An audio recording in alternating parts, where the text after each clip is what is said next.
Nunca queria na berço de ouro, minha casa que tinha tudo. Ora viva pessoal, ora viva, sejam bem-vindos a esse canal. Meu nome é Nilton Levi, para quem é novato, então convido a subscrever, ative o sininho porque a coisa hoje vai prometer uma novidade crioulo. I'm curioso, não pensador, oh no. A minha etiqueta hipócrita, nunca sei surfar. A meu ingênuo, oh no. 20 cent, oh no. A minha cultura hipócrita, nunca sei conta mentir. Bem Fache é novo tema de DJ Tininho com participação de Bruno Landian. Videoclipe já circula na YouTube. Checa um cheirinho.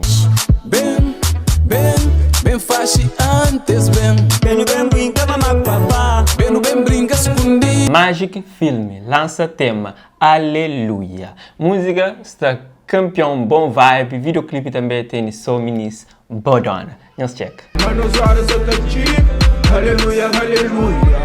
No tempo rouba no brinde, aleluia, aleluia. Manos horas eu tô chico. Berço de Ouro é novo videoclipe de artista Jay e Leste. Está no canal de RM Family. Checa um cheirinho depois o apanha. Cria na meia de moqueiros na porta da taberna, não sei que o problema. Enquanto mulheres na casa tá fazendo de tudo para pôr na mesa. Filhos da cria sempre make a pay. Não espero curtir novidades que trazeu ali e gosto também para... O presidente de Cabo Verde então é assim, hein? Tá toma povo, tu dinheiro ou que tem dinheiro para pagar um táxi. E olha, se faz favor, sai nem táxi. Eu que tempo com ele, pai, sai nem táxi.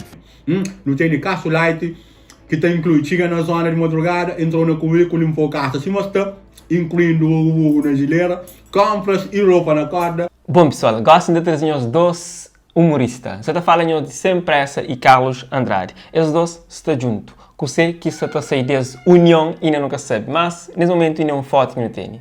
Rapaz, é mais off por acaso, também eles têm seu humor nesses vídeos, que certamente esses dois juntos também alegra fãs, que já se dispara no comentário, te pede união desses dois para trazer um sketch e, não se espera. Então, rapaz, eu respeito, amor, me inscreve. Ame aquele peixeiro ligeiro, chama Joy Tibarão, para passo de camarão. Quem é também que postou uma foto recentemente é Vati, junto com o MC Tranca-Folha. Vati, para quem quer saber, é aquele gajo que canta Me peixeiro ligeiro, e MC Tranca-Folha, homem de tantos hits, certamente de Abuconche. Agora, fãs no comentário só te pedem featuring des dois jovens promessa que se te bomba na tudo parada musical. Bom, é fã? Cos'è que te di falar? Deixa no comentário que estilo que te quer para trazer. Um kizomba, um afro, qual que é a boa preferência? Bom, de ali não te fica a espera para não trazer ele na novidade crioulo. De hoje é tudo, one love.